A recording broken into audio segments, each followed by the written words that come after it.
Ibu, saudara-saudara yang saya kasihi dan pasti disayang oleh Tuhan.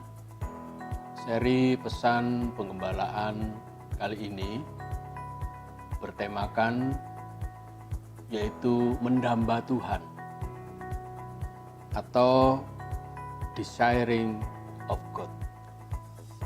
Saudara, kalau saudara-saudara memahami arti mendamba atau dambaan hati, pasti saudara-saudara seumuran dengan saya.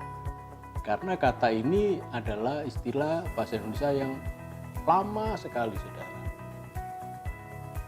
Arti dari kata mendamba ini sangat bagus, saudara, karena lebih dari sebuah kerinduan yang ditumpahkan untuk seseorang yang sangat dikasihi.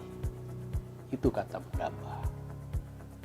Dan kali ini kita akan belajar tema mendamba Tuhan atau desiring of God dari seorang tokoh Alkitab yang bernama Asaf. Beberapa saudara-saudara mungkin asing dengan nama ini.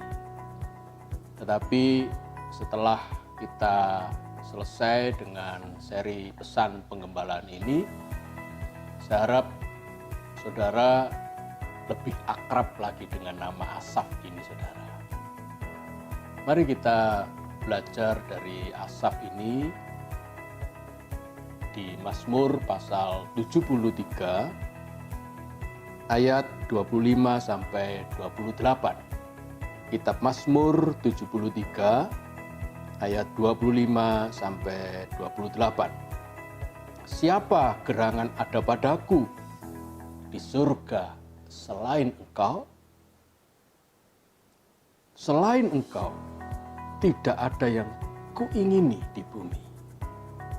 Sekalipun dagingku dan hatiku habis lenyap, gunung batuku dan bagianku tetaplah Allah selama-lamanya. Sebab sesungguhnya siapa yang jauh daripadamu akan binasa. Kau binasakan semua orang yang berzinah dengan meninggalkan engkau. Ayat 28. Tetapi aku suka dekat pada Allah. Aku menaruh tempat perlindunganku pada Tuhan Allah, supaya dapat menceritakan segala pekerjaannya. Dari Alkitab versi Amplified Bible, ayat yang ke-25 itu berbunyi demikian, saudara. Mazmur 73:25 atau Psalms 73 ayat 25. Whom have I in heaven but you? And I have no delight or desire on earth beside you. Ada kata mendamba atau desire. Mendamba Tuhan. Kita akan belajar tentang mendamba ini sekali lagi dari seorang tokoh yang tadi saya sebut namanya Asaf. Profesi Asaf pada waktu zaman Daud adalah seorang song leader, saudara. Seorang pemimpin pujian, tetapi juga pemain musik yang handal, yang luar biasa. Saudara tahu, bagian yang dia pegang adalah ceracap, saudara. Itu alat yang dipukul, yang berbunyi seperti simbal. Itulah profesi daripada Asaf. Tetapi selain song leader, selain pemain musik, dia adalah seorang penulis lagu yang luar biasa. Ada 12 mazmur yang dia tulis. Mazmur 50, Mazmur 73 ini, saudara, sampai Mazmur 83. Dia adalah anak Berechia, cucu dari Simea. Kalau diurut, dia dari Puak Gersom dan suku Lewi. Pantas pelayanannya memang di bait Allah sebagai kaum Lewi. Tidak hanya Asaf, tetapi anak keturunannya juga melayani di bait Allah sebagai kaum Lewi, saudara. Saudara, kita kagum dengan pelayanannya yang tekun di dalam bidang praise and worship. Ia memuji Tuhan, ia memimpin dan melayani di bait Allah serta menulis lagu-lagu dalam kitab Mazmur.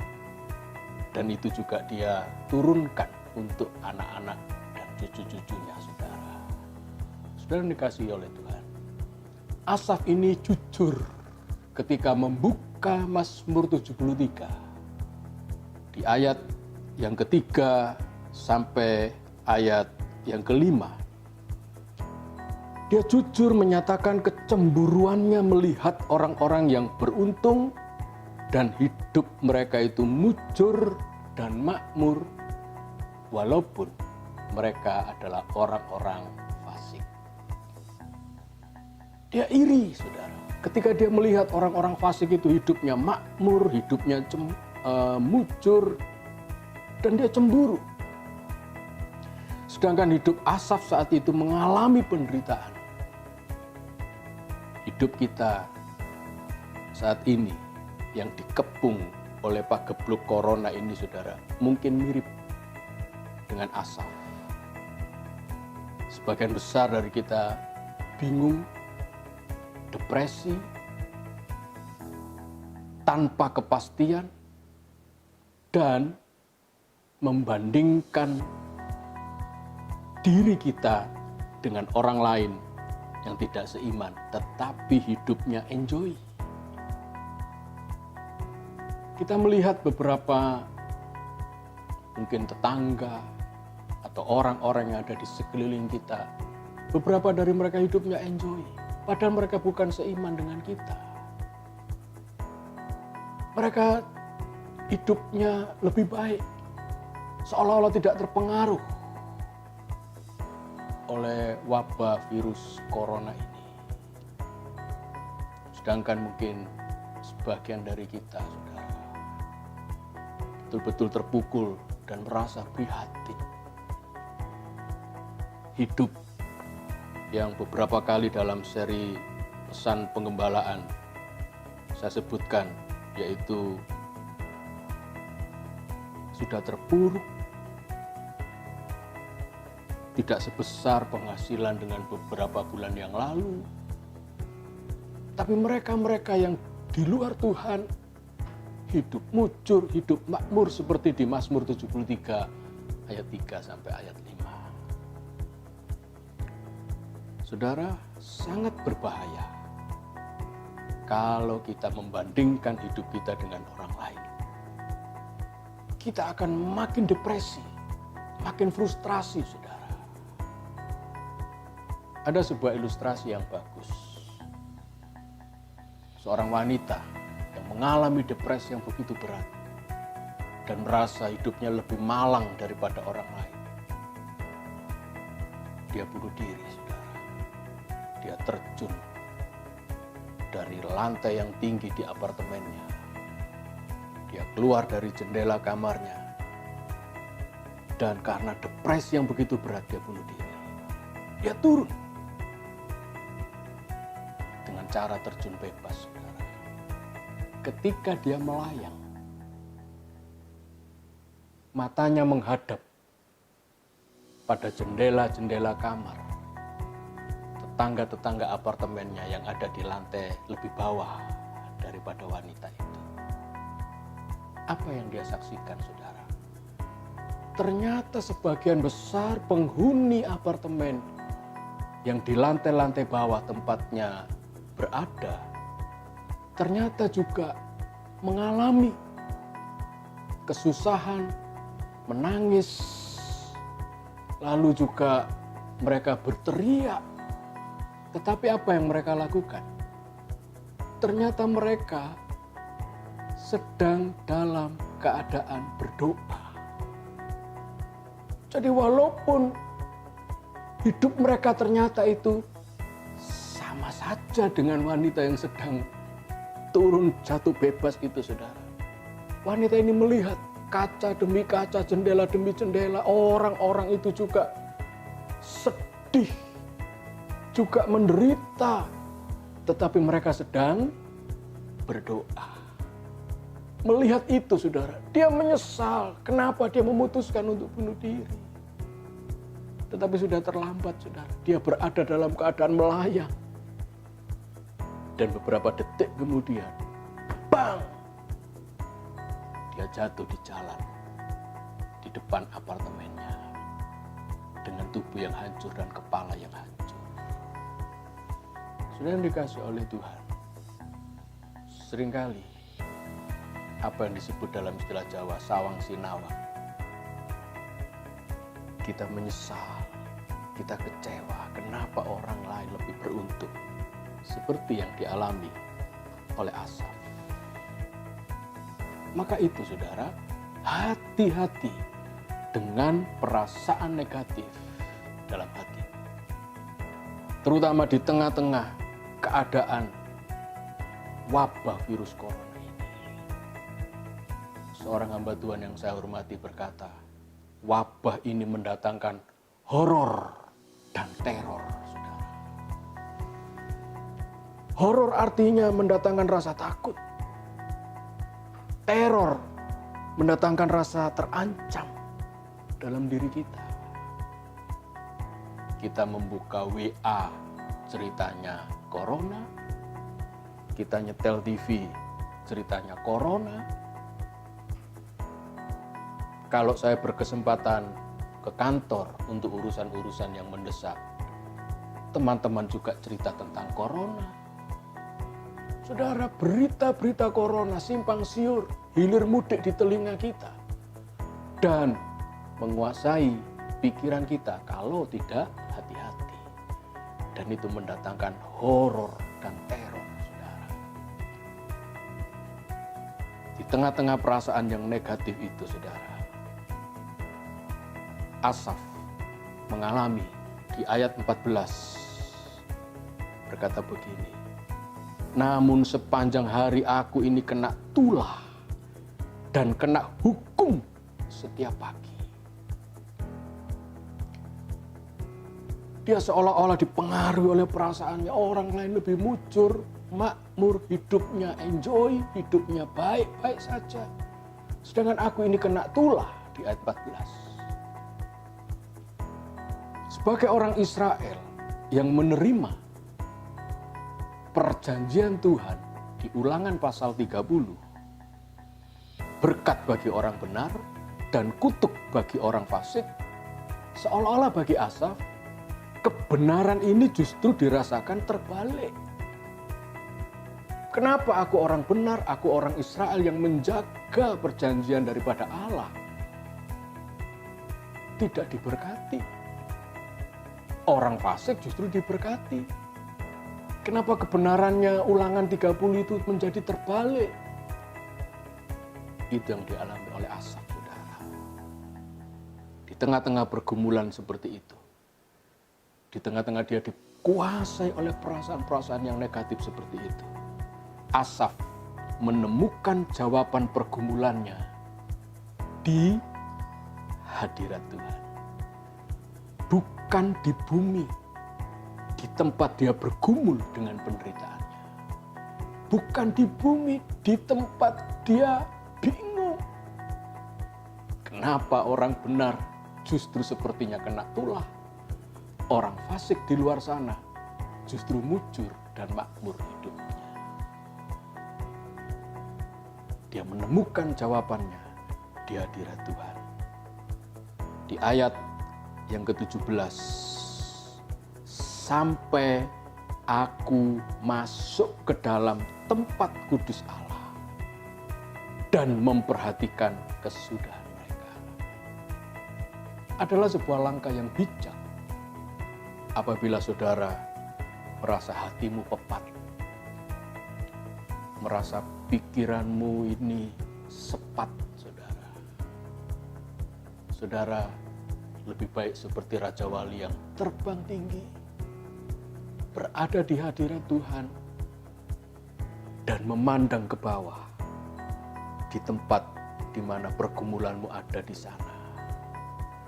Jangan saudara menaruh di posisi yang wajar dengan pergumulan penderitaan, apalagi di bawahnya. Saudara akan makin tenggelam, makin tenggelam. Lebih baik saudara seperti terbang tinggi, seolah-olah seekor Raja Wali. Asaf menemukan jawaban pergumulannya di tempat di hadirat Tuhan. Ayat 28 bagian A. Tetapi aku, kata Asaf, aku suka dekat pada Allah. Aku menaruh tempat perlindunganku pada Tuhan Allah. Inilah titik balik dari Asaf yang bangkit dari pergumulan penderitaannya. Yaitu apa, saudara? Asaf memulai babak baru kesadarannya di sebuah tempat. Di mana tempat itu? Tempat kudus, dekat Allah atau hadirat Allah. Sejak itu, saudara, karena itu tadi saya sebutkan titik balik. Tempat di mana Asaf memulai babak baru kehidupannya bukan di tengah-tengah pergumulan penderitaannya, tetapi jauh lebih tinggi, yaitu di hadirat Allah. Sejak itu Asaf menjadi pribadi yang mendamba Tuhan, selalu merindukan Tuhan, haus akan Tuhan. Ayat 25 yang tadi saya baca, bahwa Asaf berkata begini, ingin saya ulangi ayat 25 tadi, saudara. Siapa gerangan ada padaku di surga selain Engkau? Selain Engkau tidak ada yang kuingini di bumi. Tidak ada yang kudambakan di bumi ini selain daripada Engkau, ya Tuhan. Wow, luar biasa, saudara. Akhirnya dia bahkan bertekad bulat di ayat 26. Apapun yang terjadi, sampai, kata Asaf, sekalipun dagingku habis dan lenyap, gunung batu dan bagianku tetaplah Allah untuk selama-lamanya. Wow, luar biasa.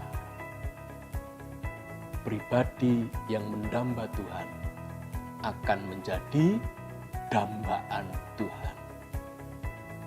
Maka itu, saudara, berkali-kali dalam seri pesan penggembalaan ini saya mengajak, ayo saudara, gunakan waktu berdiam di rumah bukan untuk pasif, tetapi untuk mendamba Tuhan. Katakan pada Tuhan, Tuhan, ketika aku mendambakan Engkau, Tuhan, aku menjadi pribadi dambaannya Tuhan. Dambaannya Tuhan itu sasaran Tuhan untuk ditolong, untuk mentas dari pergumulan kesulitan-kesulitan saudara. Mazmur 42 ayat 2 sebagai ayat penutup. Mazmur 42 ayat 2. Seperti rusa yang merindukan sungai yang berair, demikianlah jiwaku merindukan Engkau, ya Allah. Jiwa yang mendamba Tuhan itu diumpamakan dalam Mazmur 42 ayat 2 seperti rusa yang merindukan sungai yang berair. Saudara tahu, ketika rusa itu haus, dia hanya mendambakan air, saudara. Walaupun dia mengerti secara naluri, di situ di mana dia nanti akan menemukan air sungai, pasti dia harus menukar air yang dia rindukan itu dengan nyawanya sendiri. Kenapa, saudara? Karena dia sudah ditunggu oleh pemburu, yaitu manusia yang sudah membawa senjata, saudara, untuk menembak rusa itu, saudara. Mungkin harimau, mungkin singa, mungkin beruang, mungkin buaya. Para pemburu dan pemangsa rusa ini memang tahu dan mereka menunggu bahwa di tempat yang berair, yaitu sungai itu, rusa pasti mencari minum. Saudara, air yang dirindukan air sungai yang dirindukan oleh rusa tidak akan pernah bisa menolong rusa untuk menyelamatkan nyawanya. Tetapi engkau ketika mendambakan Tuhan, engkau justru menjadi dambaannya Tuhan. Tuhan yang kau rindukan pasti sanggup menolong saudara. Pasti sanggup menjangkau saudara, mengeluarkan saudara dari pergumulan penderitaannya seperti Asaf. Ada satu pujian lama yang akan kita nyanyikan mengakhiri seri pesan pengembalaan kali ini, yaitu jiwaku haus akan Engkau. Mari kita nyanyikan pujian ini, saudara.